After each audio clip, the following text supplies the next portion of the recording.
Okay, butereevu abatulaba ku Smart Media mbaanirizaako mbalamusizaako. Nze Mubiru Smart mutabani wa mwami Nnumete Kamwa Entuuma muzzukulu wa Alhaji Sabbane kati omugenzi. Mugyebale emirimu akadde ka kiyongobero. Wano ku Smart Media bingi bye mba njagala okubagamba ne nnemererwa olw'obudde.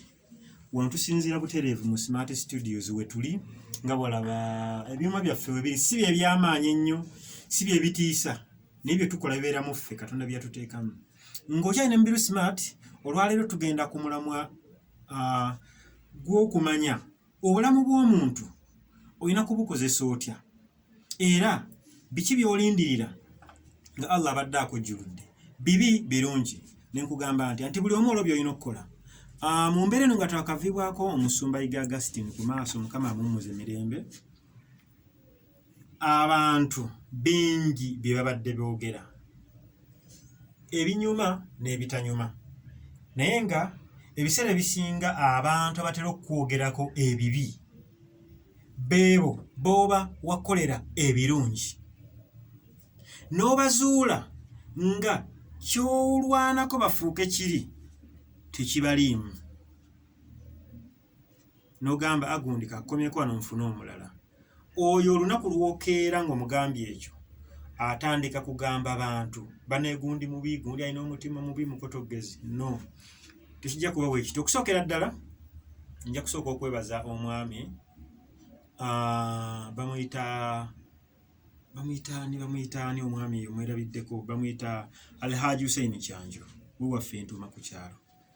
Lumu twali Entuuma nga tuziika, alina ebigambo bye yayogera n'agamba abantu b'oku kyalo, mulemeddwa okulonda abantu abammwe abamanyi nti ekibanja kya gundi kisaliza wali ye wa mugenzi muno mutabani w'omugenzi Kankindi, mutabani w'omugenzi Peter Lutabaazi, mutabani w'omugenzi Kaliisa, amanyi nti ekibanja kyo kiri wali. Bwe banakubako sseŋŋenge akipimisa maaso ogenda osembeza abazze obuzi abajja okujja bataayiza esseŋŋenge nga balina n'emmundu z'otamanyi gye ziva nabo gye baava. Oluvannyuma ate muwanjagire bano bwe mwagaana okulonda nti bannange mutuyambe mumutukire abantu abo mutuyambe tereze ebintu bino. Nakijjamu ekyokuyiga n'enkiza mu music. Eno ensonga egendera abayimbi ba kadongo kamu kubanga mmwe bange nze wammwe bagamba bwadde ne ligambwako nnyiniryo. Nga nze Mubiru Smart nyiza okubanga bwe ntula mu Smart Studios nyina byenkola omuntu aba n'obubumbwa bwe oba n'obutonde bwe n'ennemererwa. Tugeze singa mujja olunaku nkolera abantu babiri, gwe ntandikako ssaawa 3 mukomya ssaawa 7, awo ne nfuna lunch paka ssaawa 8, gwe ntandika ku 8 ne mukomya 12. Kati singa mujja abantu 5 nga mwagala mbakolere, oluusi musobola okubanga muzze ne ssente, naye ssente wadde nzaagala naye nsigaza kiri ekitiibwa kya Mukama nti yamprogramminga ndi computerized, ndi computer ye yamprogramminga nti bw'okolera abantu babiri essaawa zino obeera okooye genda omuze ku bwongo ozannyemu ne famire yonyumyeko nayo okube mugita, then oluvannyuma lw'okuwummula obwongo bujja kuggulira okola ebigenda mu maaso. Wano tulina abantu betayinza kujjukira mu abasinga mu music, naye nsaba Katonda musumba Yiga amummuze mirembe nti bw'abanga obudde buno mu butabaawo bwe aboogera ebibi bangi, nsobola okukolera ebirungi 4 singa nnemererwa omulundi gumu ne wajjawo ekibi ekyo kitta ebirungi 4. Kitegeera mu mbeera eyo mukoweeryo njagala tutereeze ennimi zaffe. Omuntu bw'afa tulina enjoga gye tugamba nti amaze emirimu gye awummule mirembe, Mukama mulamuze ekisa, ye mmere y'omuntu avudde mulamu bw'ensi eno. Amaze emirimu gye kitegeeza ki? Katonda byamprogramminga okukola abimalirizza. Essaawa eno tulina abantu abatasonyiwa era abateesonyiwa, naye ebiseera ebisinga abantu aboogera ennyo ebitagasa ebikosa aliwo n'ataliiwo, nze ŋŋamba ababa baalemererwa.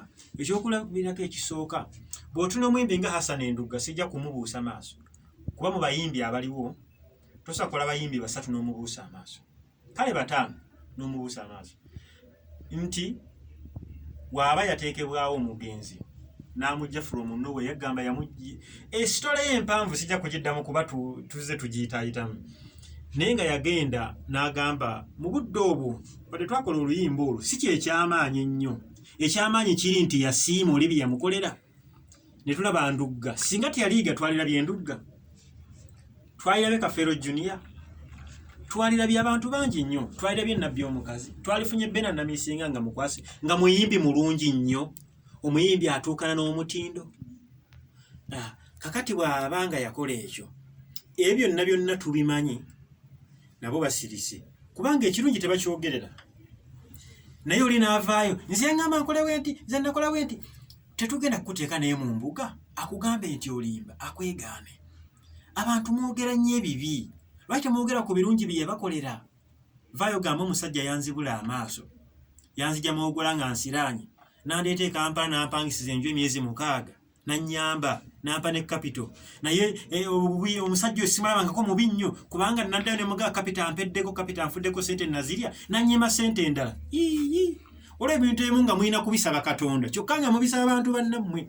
Kye nagambako mukwano gwe nti oyinza okusaba nze nkuyambe ng'ate nange neetaaga kuyambibwa.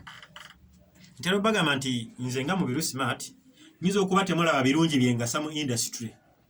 Naye mu mwaka gwa 2007 nga naakafuluma mu production, waliwo omuyimbi nga bamuyita Gerald Kiweewa.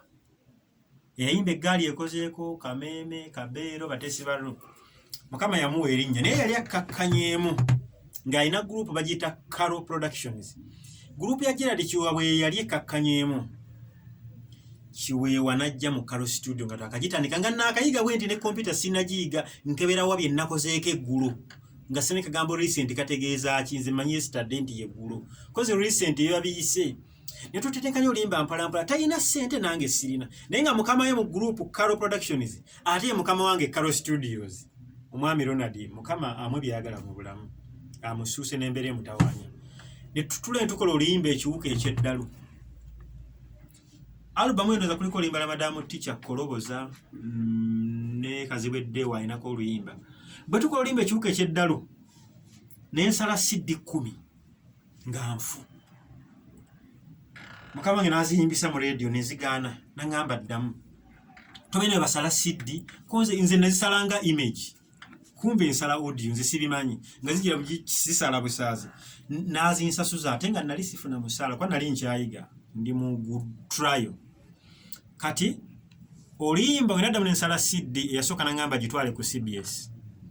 Ne tujja omwami bita Patrick Omujuuka, mukwano gwaffe nnyo. Mukama naye amuwa obusobozi, amuggulirewo n'ekkubo gy'alaze. Ne bakuba oluyimba ekiwuka eky'eddalu mu 2007, ne balunominatinga mu PAM Awards. Lwe nasookerako ne luli award. Jjukira ebiseera ebyo waaliwo ennyimba ezaali zitambula, Bizibu Family, Mabega eryo Bigambo Boys. Kyabaviirako okugatta gurupu, ne bagatta Namige Standard Singers, ne bagatta Talent African Singers ya Mwami William Mukaabya, ne bagatta ne Caro Productions omwali Gerald Kiweewa. Ne bakolamu Vision Productions. Omwami oyo yakola ebintu ebyo tetumwogerako. Twogera ku Kiweewa ayimba, Mukaabya ayimba, Walukagga ayimba. Ne tuge gurupu nekola neba y'amaanyi, Mukaabya n'avaamu. Ne bakola gurupu gye bayita tuba ebikiseera ebyo we tugenda mu maaso kikuteyo. Ne bayita ekirozo tukole oluyimba olwamu nga gurupu abantu bakakase nti tuli wamu. Nkulaga Mubiru Smart ayogerwako ebibi ng'akyali mulamu. Ne nkulaga omwami Caro Kakoza Ronald atayogerwako ate nga byakola bikyayamba n'abalala. Tukiriretinge ku ky'omugenzi yiga Pastor Augustine abizaayo. Ne tukola olimba kampase mu kyalo. Nkyayiga Fred kyalo Mukaabya nfunyeemu ekiziweeka, gwe ngeri gy'oludde Kampala ntegeeza. Bwe nayimba paati n'agenda, enkera Mukaabya najja. Walukagga mutaayi wange n'ayimba n'agenda, enkeera Gerald Kiweewa najja. Sima nyina Katonda kyanteekamu nange, naye nga kiina kwerekera mu bali, so sinze kuyimba oba genda nga nnengejja n'endongo, si kya butembeeyi. Ne tukola olimba kampase mu kyalo ne lutambula. Luba lwakakuba ku radio ezimu, Mukaabya n'avaamu mu kibiina. Ebyo sibigendamu. Ne bagattamu omwami Sebbaale. bwajja n'awuliriza bano bayimbe n'agamba tonterako bya mukaabya n'atandika Walukaga mutayi wange omuli wagambira abayaye bakunyadde ola kakati bwe twakola oluyimba olwo ne luba nominated Mubiru Smart ayakafuluma mu production bwe twaluka ne luba nominated ne lulya award ey'abantu abasatu wokola oluyimba abantu basussemu babiri basatu banoonya omuntu yakola ebyafula oluyimba omu award bagiweera Nakivubo Babitex yabitegeka yali Palm Award Best Song of the Year award eyo bwe baamala ogifuna bampita ne bagimpa nagala nyambadde na t-shirt bakali ka kyenvu bakali ka bbulu yeeno gye nkutte wano award eri oba ogiraba bulungi camera person waffe agenda kugisembeza ejolaba nkuttaawo ya award ya kampase mu kyalo oluyimba lw'abantu abasatu banonyanze yalu programming omu mu Kakalo studio kaffe ndoza byenjogerako mu biraba naye omwami oli eyakola studio tannaba kujja ku mmeeza okitegera bulungi eyateekamu amaanyi na group Vision Productions neba y'amaanyi ku lw'omwami Kakoza Ronald atayogerwako kati wadde waali mulamu ayinza n'okuba abulwa ekyokulya sigambye nti asula njala naye asobola okuba nga mu kusomozebwa kw'ensi kwayitamu ali mu music yajagala music n'agatta abayimbi abamanyi byajja yeegomba n'akola oluyimba ne luli award mu studio ye mu group ye yaluteeka ne ku radio bwe tukola oluyimba olwo nsubira Jack Kizito wajjira okuyimbira Vision Productions olwo ndi mu Karo studio nange ntudde Jackie ayagala okuyimba ayimba bandi biki Walukaga bwamutuukirira nsaba kuyimba mukama yekumpa mulimu twali na gayaza wali ekivulu era ng'omwami Kakoza Ronald abagasse n'amugamba kinja kuwandikira oluyimba bwamwandikira oluyimba wali Takalionso n'amugamba ennyimba ezaffe ffe tulina be tuzikola nabo omukulu Walukaga agamba Jack Kizito nyina waliwo akola ennyimba zaffe era gwe tutuma buli wamu ffe gwakuyiya na kuyimba na kugenda mu bivulu kuyimba ku stage ngamba olwo omuvubuka bamweta Mubiru Smart omala okukwata oluyimba luno gy'ogenda okugenda ne bwe siiba eyo bye naalikoze nga wendi ajja kubikola kubanga ali trained najje ne tukola oluyimba Jack Kizito ne luvaamu bulungi ne bampa ssente ne ntwala ku radio ne lufuuka oluyimba kati wenjogera Jack Kizito muyimbi alina band bagiyita Mwagala Productions alina band kakati nkulaze n'abeera mu group eri eya Kakoza Ronald atayogerwako nkulaga mu bulamu bw'omuntu ebintu byakola nga tabikoze yeegaggawaze nga tabikoze lwaki era group eyo Vision yali ya mukisa awo Dr. Sebale ntukola oluyimba enganda teziyamba ne tuddamu kuba yali alina oluyimba lwazza okukola baluyita oluyimba olwazza okukola lwe nali ndumu wansubira lwe bajjako CBS lwe bagana Kabaka okugenda Bugere kuba yalina mu paaka nangamba oluyimba mbadde ndututteyo lwalimu olaba bukedde bannyanike tumufuula bukedde bankasuke kale tulinze simanyi Uganda lwerigiranga bezanya tulinze ne baligamba mbu tuzira amata abaatuka mpaaka nangamba ekiri mu kibuga omutanda muganya ogende Bugere era nze ngenze kajjansi sala amagezi ofune woyita olwo ne tuluvaako ebyakkakkanamu najja ne tukola oluyimba olw'esajja bakiyita Dr. Muzadde kyagamba Dokita ddaba oluyimba enganda teziyamba nje luteekamu ssente nikiteekawo ku ssente mu Karo studio mwendi mwenkolera ennyimba ezo nze Mubiru Smart tukola oluyimba enganda teziyamba nze ne lutwala wa DDS bwe nalukola video Sebale nalumwera kajjansi nalumutwala na ku CD nga tabiri nako na bwe lufuuka oluyimba enganda teziyamba nkolaga Karo studio ne Mubiru Smart n'abayimbi bali be mulaba ku display ffe tukola biki eno emabega tukoze ngena ne sikati tukoze eki abayimbi bamala okubeera ab'amaanyi awo group ya Sifira mu maanyi naye Ronald yakikola nga tannaba kukifunamu ye yasinga ate okufiirwa ennyo kubanga ebigendererwa bye byali tebinnatuukirira so nga ebyabayimbi abajja okumweyambisa abasitule byali bituukiridde nga buli omu amaze okwaka mukulu Sebale n'agenda akola Lucky Productions bannamukisa mwami Walukaga n'asigaza erinnya Vision naye n'agifuula Vision Heroes kubanga Productions yayita Stalinga n'agifuula Vision Heroes bannamige olaba nti bo baali bamaze okugenda waggulu mwami Kakoza Ronald n'afiiririrwamu kaakati n'oyo naye balinda amala okulemererwa ensi eno bajja bagenda munanga omusajja ono yakola bw'ati abayimbi ba kadongo kamu muvengayo mwogere amazima mulage ensi amazima nti ekintu kino bwe kiti Mubiru Smart otuyambye naye neewuunya nnyo kubanga abayimbi abamu ku be twajja mu kyalo ne tubawandiikira ennyimba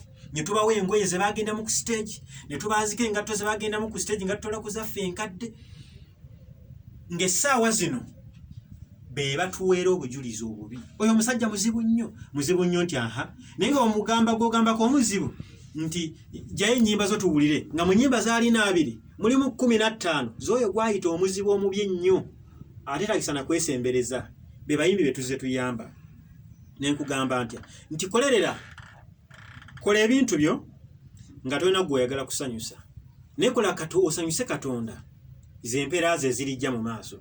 Nkulaze omwami Kakooza Ronald omusumba Igebe agenda okukola revival band yeebuuza nnyo ku Kakooza Ronald kubanga wadde yali abirina biringa naye obumanyi bw'ekiseera ekyo ekipya teyabulina kubanga yalijjukira ali mu busumba eri ali mu bibye birala nakati waliwo band yetambula bandwidth era abadde mukwano nnyo gwa Kakooza Ronald mu ntandikwa emabega baali bonna naye omwami oyo tayogerwako naye ku budde buno abasinga mu muwuli abamuyita Meni omwe abamuyita Meni abalaba balina amaanyi gamutuuma mangi nnyo bambi musajja gyali ali matuggaawo yamenyeka n'okugulu yagwa mu kinnya atambulira ku miggo ndoza bamugamba emyaka 2 abasawo okuddamu okubanga yeetengera mu bbanga naye nsuubira ate na muyimbi wa Kadongo Kamya yali akontributinze ku bulwadde bwe kintu kiweza mitwalo 10 naye nze amanyi nti Ronald yanzija mu bidongo mu grupu mwe nali munnamige nga nkuba gita njiga n'antwana ngamba ngenda kutwala osome computer osome production ojja kutugasa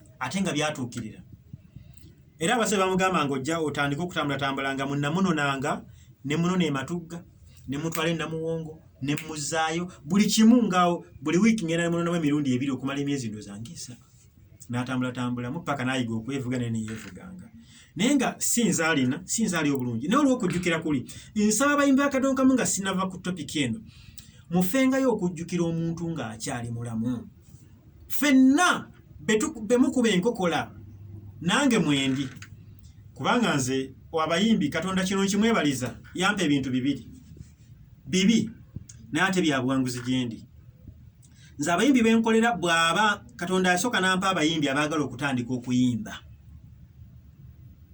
nga tebayimanyi kuyimba tebalina ssente kyokka nga baagala nnyo naye nga buli watu nabwe ati n'abikola ekitabalamu Mubiru Smart yajja omuyamba Mubiru Smart abantu abo Katonda n'abampa nze n'ekivungisaamu ne ŋŋamba nze mbikka ku kibi n'enteekawo ne ŋŋamba nze Katonda yampa gwa kwanjula bayimbi eri eggwanga.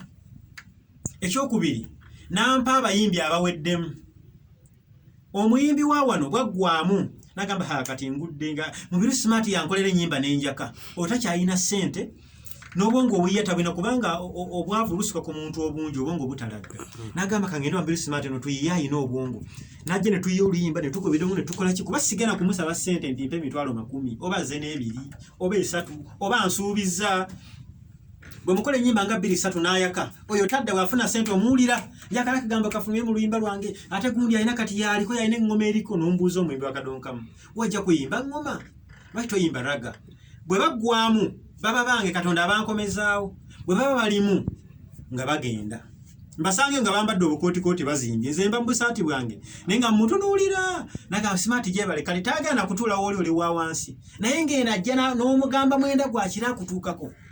Inna lillahi Katonda kikino kyotusasula mu bulamu naye nga bw'asiŋŋana bakwogerako ebibi tasobola kuteekayo kirungi ayinza obutakwogerako kibi naye asaba n'akatebe n'atuula awulirize mbulwa aba mugezi nnyo naye Katonda empeera yatusasula kubanga wajja embeera ey'okunyigirizibwa nga industry enyigirizibwa ffenna tunyigirizibwa lumu bwe wajja embeera ey'obuwanguzi era nze mbagamba nti nze omuyimbi nze kukolera bye nsobola kukola ebyokukola erinnya byo nze sibimanyi kubanga ne bw'ofuna erinnya togenda kumpita nti ompaddeyo show Mubiru nti jjo otule ku mulyango osolooze ŋŋende osolooze ogende ofune ku ssente siri mutegesi wa bivulu nti ngenda kukutegeka towola ssente nti ngenda kujja nkwewoleko looni naye nze bw'ojja ewange n'otegeera nkukolera ekyo era nebaza nnyo abayimbi bambi Katonda era mwebaza olw'ekyo ffe nja kwegeza ku bintu ebirala nti omuti gw'emiyembe ogubala emiyembe emirungi gwemeza gwokka mu ttale abaamanda bajja ne bagutunuulira gutandika muto ne bagutemako ebipapajjo biwonya ekifuba okukola ne ssenyiga ebikola n'obifumbo biwonya simanyi lubyamira lusaazi wegubala obuyembe obuto abakyala bakafuna embuto ne babunoga ne babulya bwe giba mitoto nga gigezzeemu nti omuyembe omubisi okigayagayako n'otuukirako ku kyemisana bwe gwengera ne banoga ekigukuuma mu ttale nga tebagutemako manda gwekuuma gubala miyembe mirungi kyekitukuumidde mu nsi twekuuma tukola birungi mu industry music gy'olabanga ennafu ffe mwe tuzimbira oba ebitiibwa oba amannya ffe mwe tuzimbira mwe tunoonya obuwanguzi awali okulemererwa wabeerawo obuwanguzi ekyo kimu ekyokubiri embeera nti gubala emiyembe emirungi teguyita bali sina muyimbi gwe mpita tujjamu tukole oluyimba sijja kuyita ndi muyembe ogutayita bali naye oluvannyuma lwa byonna okubala emiyembe emirungi kasita gusigalako ejengedde waggulu eri gugaba nankonyogo ekyo nno kiggumyawa nti bwowuli omuntu ng'akogeddeko kibi nga gwe omukolera kirungi banga omuti gw'omuyembe gugaba nankonyogo mu nsiko nkiddamu oyagala okunogayo emboona n'akwata ekitepa n'akuba ebikola ne biyiika bimwe ne biyiika n'emito ne giyiika n'alondamu ogwengedde gumu n'agenda kakati sijja kugamba nti nina omugaso eri industrial music wa Kadongo Kamu ng'abayimbi ba Kadongo Kamu bwe ngamba okubabala ababeddeyo mu kugenda kwa Pastor Yiga nga banyolwa nga tebaze kuyimba buyimbi nga tebaze lwa kubeeriyo okuyimba nga gamba bambi sisobola kubaweza 10 naye ng'omugaso gw'omusajja ogusinga gubadde mu industry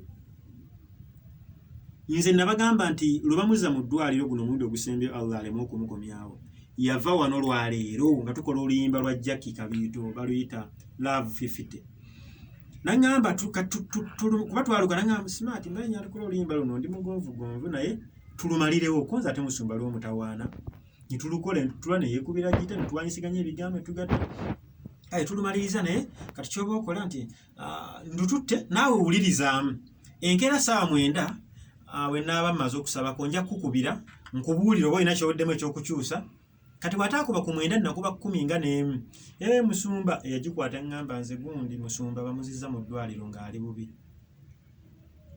gutabadde naye eggulo kakati kitegeeza bingi bitubadde tukola mu music tetupanga kutema mavuunike tubadde tetupanga kusimba kalitunsi abadde akyapulaningira music mpaka tulwamujje mu bulamu bw'ensi ng'olufunamu olungu bangu bajja ne tutuula muno ne tukola ennyimba ne tukola mwe tujje Banduga mwe tujje Bakafeero Junior abayimbi bangi nnyo be tujje mu mbeera eyo era mbale n'omuwala omulago gwe namuwadde bamuyita Nabukenya Jennifer ayimba bulungi namugye musumba omwana ono ayimba bulungi nti ennyimba ze nga nzimuwadde nti kati omalizo lwa Jackie luno naye tulabe ekyomumukolera bambi Katonda amummuze mirembe naye abayimbi muvengayo mutuweera obujulizi ku ebyo tukoze kugambe sijja gamba nti nyina omugaso eri industry y'abayimbi naye kubanga muyinza okuba temukiraba naye nyina omugaso eri Katonda wange simuswazizza kyeyantuma okukola nkikola mu studio yange eno gyolaba ebima byange bino ebikadde ebivundu ebyokutega obutezi nze mmanyi bwembeerawo teri muyimbi yalage nti mubiru